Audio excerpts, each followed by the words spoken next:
사랑하는 형제자매 여러분, 오늘 여러분과 함께 결단의 중요성에 대해 깊이 있는 이야기를 나누고 싶습니다. 주님의 이름으로 여러분의 삶에 평안과 은혜가 가득하기를 먼저 기도합니다. 이 메시지를 듣는 동안 성령께서 여러분의 마음을 어루만지시길 소망하며, 만약 이 말씀이 여러분의 마음에 울림을 준다면 구독과 좋아요를 통해 이 은혜의 말씀을 더 많은 이들과 함께 나누는 선한 사역에 동참해 주시길 부탁드립니다. 여러분의 작은 행동 하나하나가 하나님의 나라를 확장하는 귀한 도구가 될 것입니다. 우리가 신앙생활을 하면서 너무나 쉽게 간과하는 단어가 바로 결단입니다. 많은 그리스도인들이 자신의 삶에 대한 결정을 악한 영에게 혹은 다른 사람이나 어쩔 수 없는 상황과 환경에 떠넘겨버리는 경향이 있습니다. 하지만 성경은 우리에게 완전히 다른 진리를 가르쳐줍니다. 창세기 1장 26절을 보면 하나님께서 인간을 창조하실 때 아주 강력하고 장엄한 말씀을 하십니다. 바로 인간에게 땅의 모든 것을 다스리는 권세, 즉 통치권을 주셨다는 것입니다. 이것이 무슨 의미일까요? 본래 인간은 상황이나 환경, 혹은 외부의 부정적인 힘에 지배당하는 노예와 같은 존재로 창조되지 않았다는 뜻입니다. 우리는 삶의 주도권을 쥐고 다스리도록 부름받은 존재입니다. 그렇다면 우리를 올가매는 환경의 속박, 부정적인 생각, 악한 세력으로부터 벗어날 수 있는 길은 무엇일까요? 그 해답이 바로 결단에 있습니다. 저는 수많은 하나님의 자녀들이 삶 속에서 억압받고 패배하며 낙심하는 이유가 바로 이 결단의 힘을 깨닫지 못했기 때문이라고 생각합니다. 하나님께서는 우리가 구원받는 그 순간뿐만 아니라 우리 삶의 모든 영역에서 이 결단의 원리가 동일하게 적용되기를 원하십니다. 하나님께서 우리를 위해 예비하신 풍성한 삶, 축복, 건강, 승리를 누리지 못하는 이유는 우리가 그것을 받기로 결단하지 않았기 때문인 경우가 너무나도 많습니다. 많은 사람들이 신앙은 뜨거운 감정에서 비롯된다고 오해합니다. 물론 감정은 중요합니다. 하나님께서 주신 소중한 선물이니까요. 감정을 억누르고 표현하지 않는 것은 부자연스럽고 메마른 삶으로 이어질 수 있습니다. 하지만 명심해야 할 것은 인간은 감정의 지배를 받도록 만들어진 존재가 아니라는 사실입니다. 우리의 운명을 결정하는 가장 중요한 요소는 바로 의지입니다. 그리고 여러분의 의지와 감정은 결코 동일하지 않습니다. 역사상 가장 위대한 부흥사 중 한 명으로 꼽히는 찰스 피니 목사님은 이런 말을 남겼습니다. 나는 사람들의 감정에 호소하여 설교하지 않습니다. 나는 그들의 이성을 깨우치고 그들의 의지를 움직이기 위해 설교합니다. 이것이 바로 영적 성장의 엄청난 비밀입니다. 하나님의 말씀을 통해 우리의 이해가 깊어지고 그 이해를 바탕으로 우리의 의지가 움직일 때 비로소 삶의 진정한 변화가 시작되는 것입니다. 혹시 지금 이 순간 하나님의 최선이 아닌 차선에 머물러 있는 분이 계십니까? 예수 그리스도를 통해 우리에게 주어진 놀라운 사랑과 은혜를 온전히 누리지 못하고 있지는 않으신지요? 여러분이 하나님의 말씀을 붙잡고 그 상황에서 벗어나기로 굳게 결단하고 여러분의 의지를 사용하기 전까지 그 상황은 변하지 않을 것입니다. 우리의 인격은 수많은 습관들의 총합이라고 말할 수 있습니다. 그리고 그 습관은 반복된 결정들을 통해 형성됩니다. 기억하십시오. 사소한 결정이란 존재하지 않습니다. 아주 작은 결정이라 할지라도 그것은 긍정적이든 부정적이든 여러분의 인격을 세우거나 무너뜨리는 데 영향을 미칩니다. 습관적으로 잘못된 결정을 내리면서 올바른 인격의 사람으로 성장할 수는 없습니다. 물론 하나님의 은혜는 기적을 행하여 우리를 속박에서 자유롭게 하십니다. 그러나 하나님의 은혜가 우리를 대신하여 결정을 내려주지는 않습니다. 결정은 우리 자신의 몫입니다. 너무나 많은 사람들이 하나님께서 이미 우리에게 하라고 맡기신 일을 하나님이 대신 해주시기를 기다리고 있습니다. 은혜는 하나님께서 마련하셨지만 그 은혜를 내 삶에 효과적으로 만드는 것은 우리의 결단입니다. 몇 가지 구체적인 예를 들어보겠습니다. 첫째는 겸손입니다. 많은 그리스도인들이 하나님, 저를 겸손한 사람으로 만들어 주십시오라고 기도합니다. 하지만 성경 어디에도 하나님께서 우리를 강제로 겸손하게 만드신다는 약속은 없습니다. 성경은 항상 스스로 낮추라고 명령합니다. 겸손은 외부에서 주어지는 것이 아니라 내면의 결단을 통해 이루어지는 것입니다. 야고보서 4장 7절은 그 순서를 명확히 보여줍니다. 그런즉 너희는 하나님께 복종할지어다. 마귀를 대적하라. 그리하면 너희를 피하리라. 마귀를 대적하기 전에 먼저 해야 할 일이 있습니다. 바로 하나님께 온전히 복종하기로 결단하는 것입니다. 하나님께 복종한 사람은 반드시 마귀를 대적해야 합니다. 하나님의 친구이면서 동시에 마귀의 친구일 수는 없기 때문입니다. 이 순서를 지킬 때 마귀는 설교자나 선교사 앞에서만 도망가는 것이 아니라 하나님께 복종하고 말씀을 따라 대적하는 모든 그리스도인 앞에서 도망가게 될 것입니다. 두 번째 예는 용서입니다. 수많은 사람들이 용서하지 못하는 이유는 용서하고 싶은 감정이 들기를 기다리기 때문입니다. 이것은 사탄의 기만입니다. 용서는 감정이 아니라 결단입니다. 제가 누군가에게 100만 원을 빌리고 차용증을 써주었다고 상상해 보십시오. 제가 가장 원하는 것은 그 사람이 저를 위해 기도해 주거나 저를 사랑해 주거나 제 상황을 이해해 주는 것이 아닙니다. 제가 가장 원하는 것은 그 사람이 제 차용증을 어떻게 처리하는가입니다. 그가 차용증을 손에 쥐고 있는 한 저는 여전히 100만 원의 빚을 진 사람입니다. 하지만 그가 그 차용증을 찢어서 쓰레기통에 던져버리는 순간 저는 그 문제가 완전히 해결되었음을 알게 됩니다. 이것이 바로 용서입니다. 용서는 마음속의 차용증을 찢어버리기로 결단하는 행위입니다.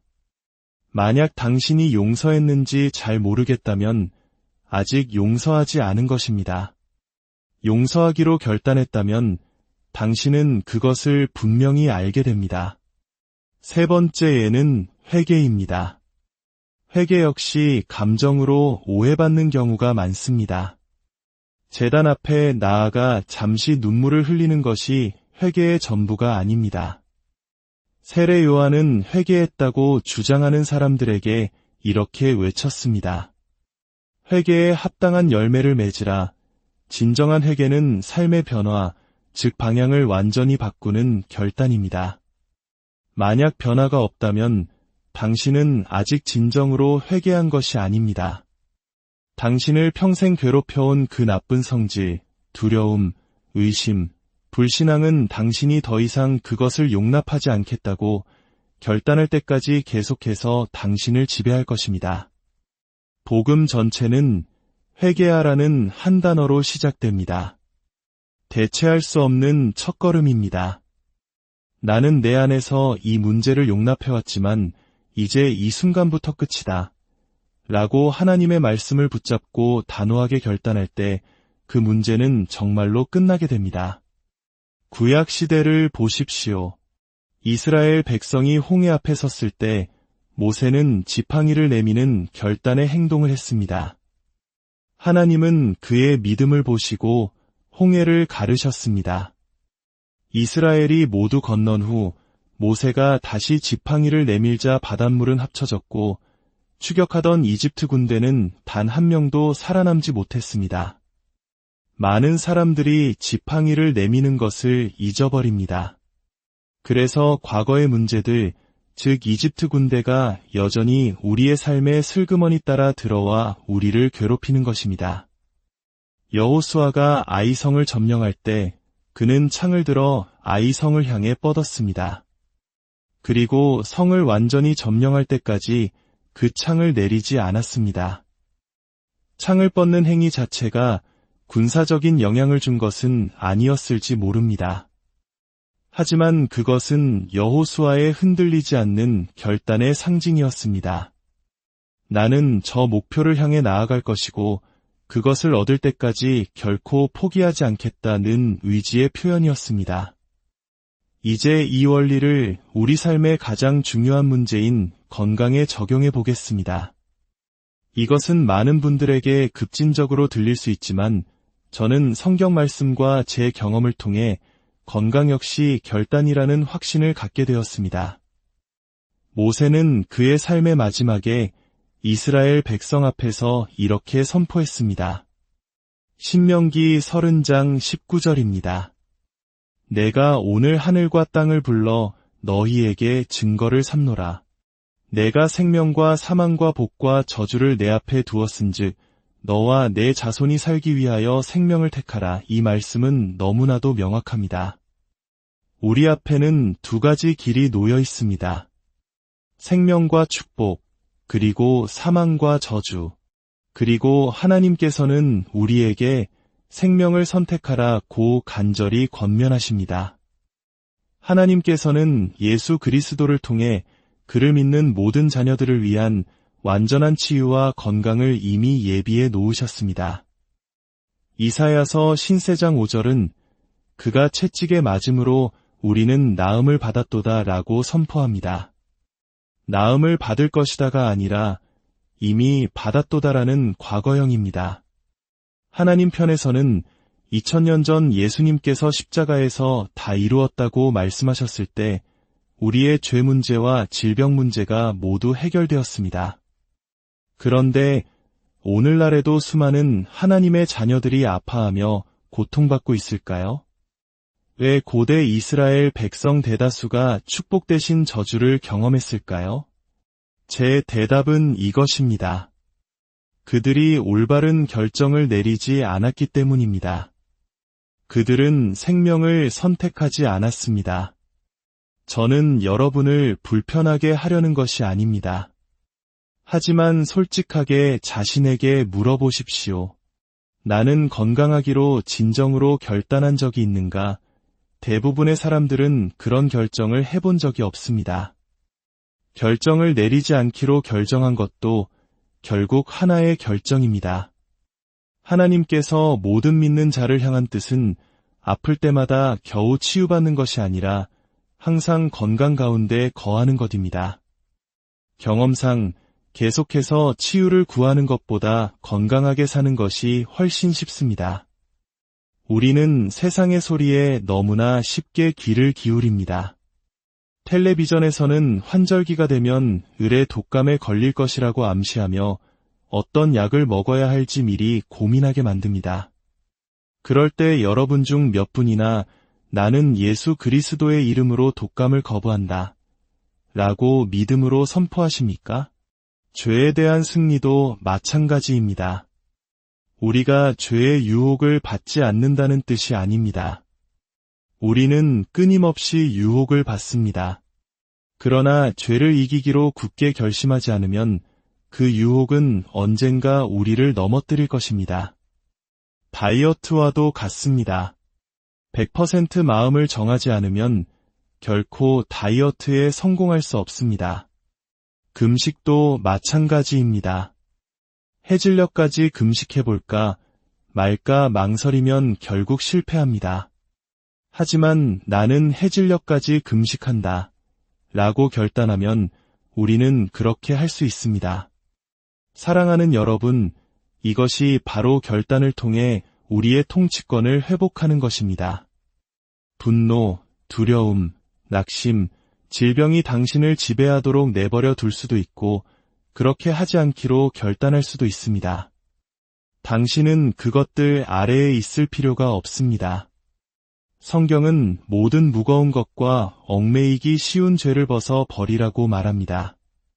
당신이 그것을 벗어 버릴 수 있다는 뜻입니다. 그리스도에 대한 믿음과 하나님의 약속의 말씀 없이는 불가능합니다. 그러나 하나님께서 말씀 속에서 약속하신 것을 근거로 할 때 당신이 선택하는 그 순간 당신은 그것을 할 수 있습니다. 예수 그리스도의 십자가 위에서의 대속적인 죽음과 영광스러운 부활을 통해 하나님께서는 모든 믿는 그리스도인들의 삶에서 죄에 대한 완전한 승리를 위한 길을 마련해 놓으셨습니다.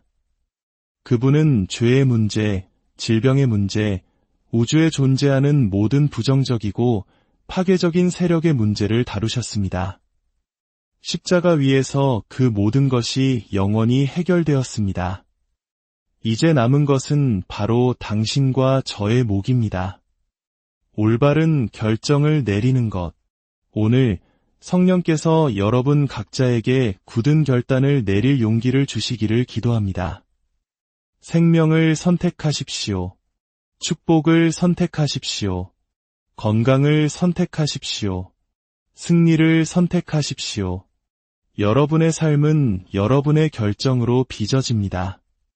하나님께서 주신 통치권과 자유의지를 사용하여 약속된 풍성한 삶을 온전히 누리시는 여러분 모두가 되시기를 주님의 이름으로